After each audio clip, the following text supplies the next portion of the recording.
Issue Born and Gooder in the house, back with another news episode where, ladies and gentlemen, in this news episode, there is a verdict that has actually been opened up about Matteo Guendouzi, and it is none other than their current coach, Dardai, of his current coach at Hoffenheim.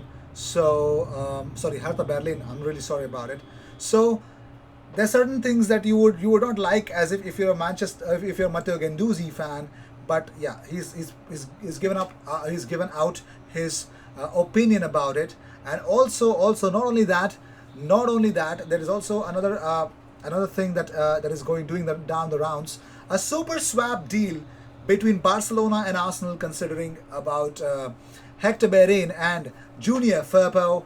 Yes, we're going to talk about that as well. So without any further ado, let's jump into the news that we've got here. Number one, please consider subscribing if you seek daily Arsenal content. And of course, we've got something really special for you guys coming up on this channel. Always special content, yes, coming up. So wait for that as well. So without any further ado, here it is. So Mikel Arteta has already revealed his plan for Gabriel Martinelli since he was again snubbed against Manchester City. Now, Martinelli is a proven finisher who became the first Arsenal teenager to hit double figures in a single season since Nicolas Anelka last season.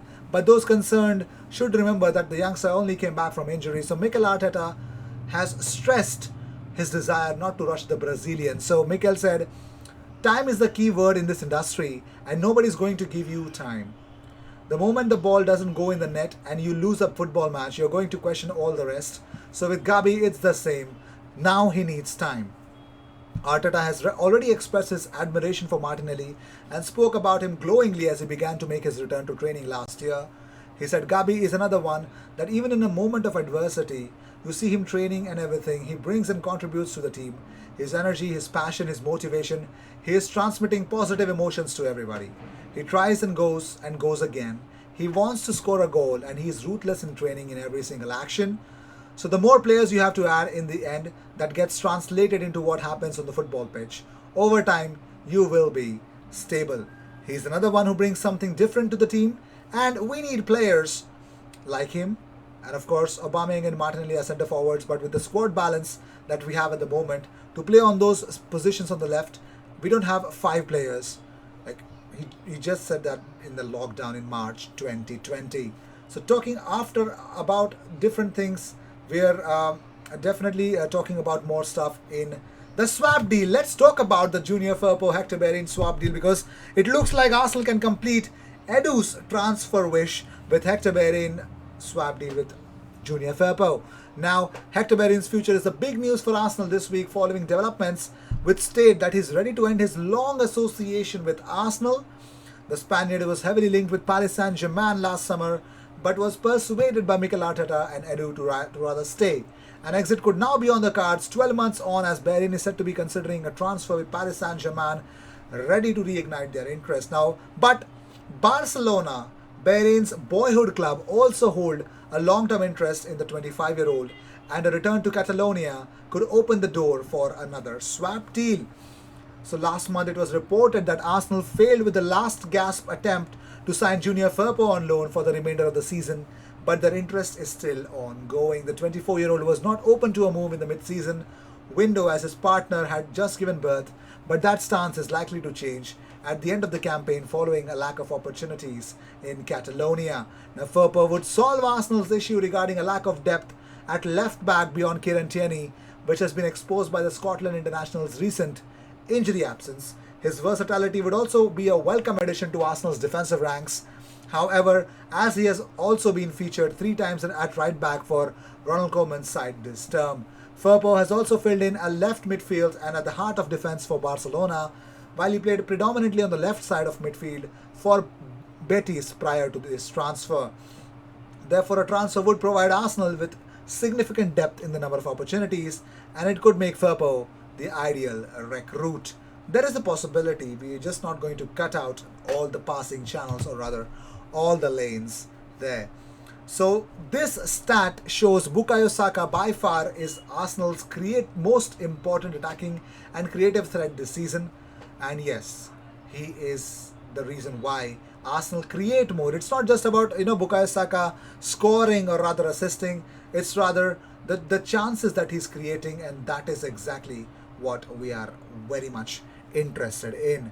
Well, moving on, so according to CBS Sports, it has been suggested that Arsenal are open to offers for Reece Nelson after he struggled to break into the senior setup on a regular basis. So it looks like Reece Nelson is a is having a tough time breaking into the senior setup, and it looks like Arsenal are willing to listen to offers for Reece Nelson. Would you want Arsenal to sell off Reece Nelson, or another loan deal, or would you want to persist, or rather would you want to be patient with Reece Nelson, or it's done deal for you? Just let me know in the comments what you guys feel about it. So Andres Jonker on Smith Rowe says, we definitely thought he could have a career in football, but I don't think many predicted that he would get in the first team of Arsenal. He was a talent with a solid head, but he was never looked like the greatest talent in the academy. Now I don't know what really. Well, moving on, Hertha Berlin coach Paul Dardai has spoken about Guendouzi's ongoing development. Well, he says that Guendouzi is actually going through football puberty. Well, he has been rebellious. He has a rebellious streak as well, according to Hertha Berlin boss Dardai. So, regarding this situation, Dardai said, in training, I always stop these kind of duels because you can't fall into the ground like this. And afterwards, he's mad. Now, how has Guendouzi performed for Hertha? Well, he has been a regular in the starting 11, taking in 17 appearances across all competitions. And he has provided 2 goals and 1 assist during that period, and earned special praise from club's sporting director Arne Friedrich in December. He said, he's a fantastic player. We are very, very happy to have him here, and he's worth every penny. Now, despite the fact that Guendouzi's spell at Hertha has gone relatively smoothly so far, it was reported that he was involved in a heated exchange with Matheus Cunha as the players made their way out for the second half of a 3-0 defeat to Hoffenheim on January 19. Well, Dardai has also opened up about Guendouzi losing the ball inside his own box against RB Leipzig, subsequently conceding a goal. He said, I never whistle that as a foul for him in training either. You can't afford to do that in a situation like that. Matteo underestimated it. He often does that. Yep, that's the sad part. That is a big sad part that is actually coming in. Also, moving on, so Arsenal were reluctant to lose Hector Bellerin last year and have offered no indication that they prepare to do so this summer, nor what price they would be ready to sell at.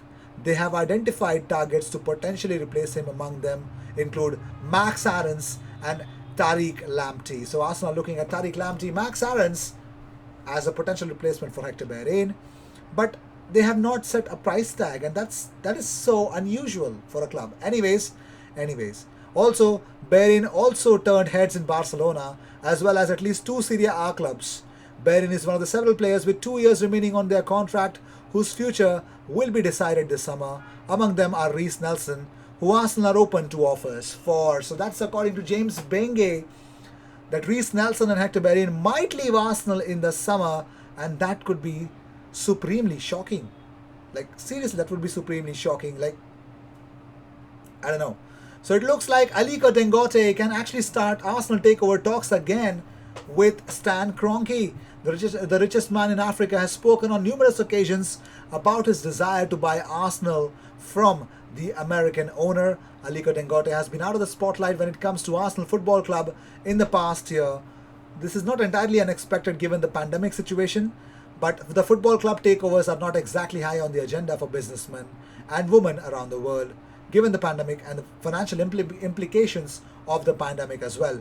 However, talks of over a potential takeover at Arsenal could start up in not too distant future. Dangote, who is the richest man in Africa, has made no secret in the past as well. So let me know if there's something positive coming up in that direction.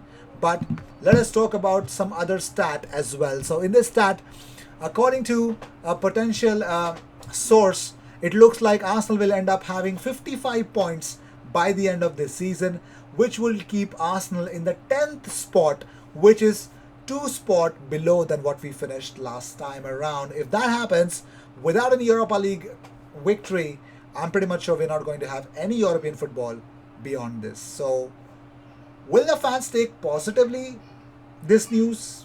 If that happens, I don't think so. I really don't. So, with that being said, this is the news that we got here. Thank you so much for tuning in. If you seek daily Arsenal news, this is the best place to be. I will see you in the next one. Consider subscribing. Cheers.